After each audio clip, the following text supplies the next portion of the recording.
Hello and welcome to a HiCAD short clip. This video will shed some light on Eternit solutions for rear-ventilated facades. Various Eternit systems have been implemented in the element installation dialog, such as the system for visibly riveted panels, Tergo and Tergo Plus. I would like to start with one example by selecting panels for rear-ventilated facades.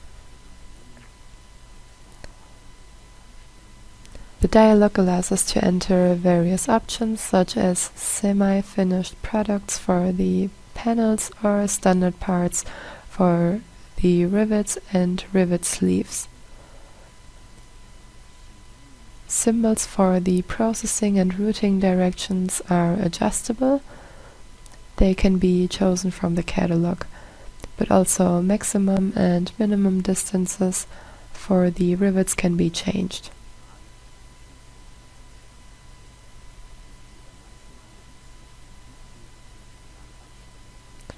Now that I have entered some different parameters, we can see in the drawing that rivets have been mounted on the tray panels. In addition, I would like to create a substructure.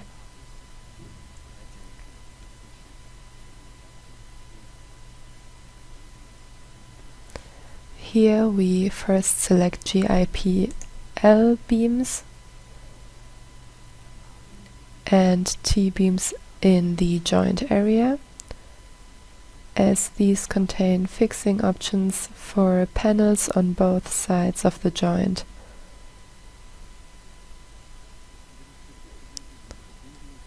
The substructure is then connected to the Eternit panel to adapt the position of the processing to the substructure. Now you can clearly see that the processing is adapted to the substructure, and now you can select, configure and insert wall brackets using the tool for wall brackets.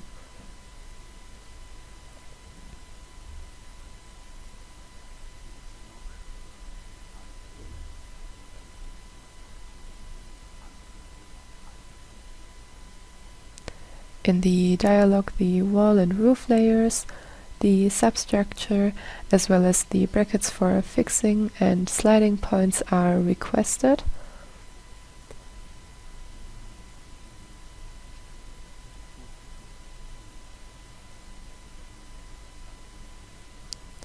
And the distances of the wall brackets can also be configured.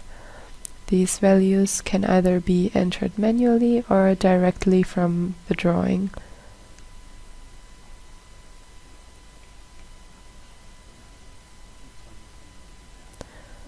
Of course, these settings can be changed again at any time by recalling the wall bracket dialog from the feature log.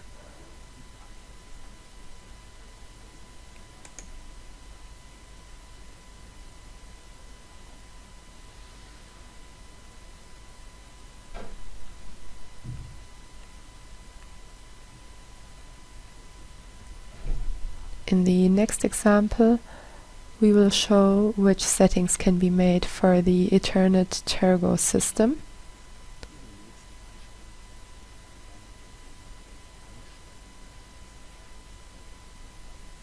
And to do so, we will select the Tergo panels first. The settings are similar to those for visibly riveted panels. Now the new function sketch creation for a substructure automatically creates a sketch for the creation of a substructure. This then serves as the foundation for a substructure, here for the Sistea UBE system.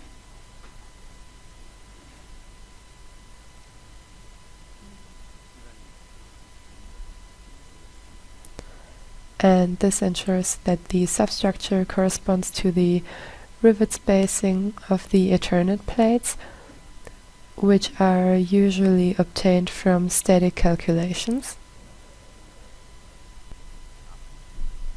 The edges of the sketch can be adjusted at any time, and the position of the profiles would adapt to this, of course. We can now see that the profiles have been placed in the exactly right places. Now further processings, as for example graphs, are automatically applied by the connection between the Eternit panels and the substructure. We will demonstrate this now.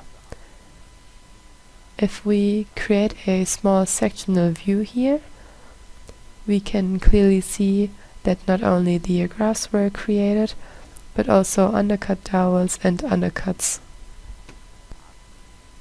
And when creating developments for the DXF export, you can select predefined configuration files, for example COBUS and CAD, from the favorites. With this, layer 32 is predefined for forming edges. And the name for the forming edge is undercut. The data is automatically exported during the DXF export so that it can be read by the processing machines. And this is a small example. I activate the function line from the menu bar information and identify a line of the forming edge in the development. In this case, it is an undercut processing, and looking at the given file shows that when reading the XF data, the layers are automatically transferred for production programs. These were the new features and enhancements for Eternit solutions. Thank you very much for your attention and hope to see you again. Bye!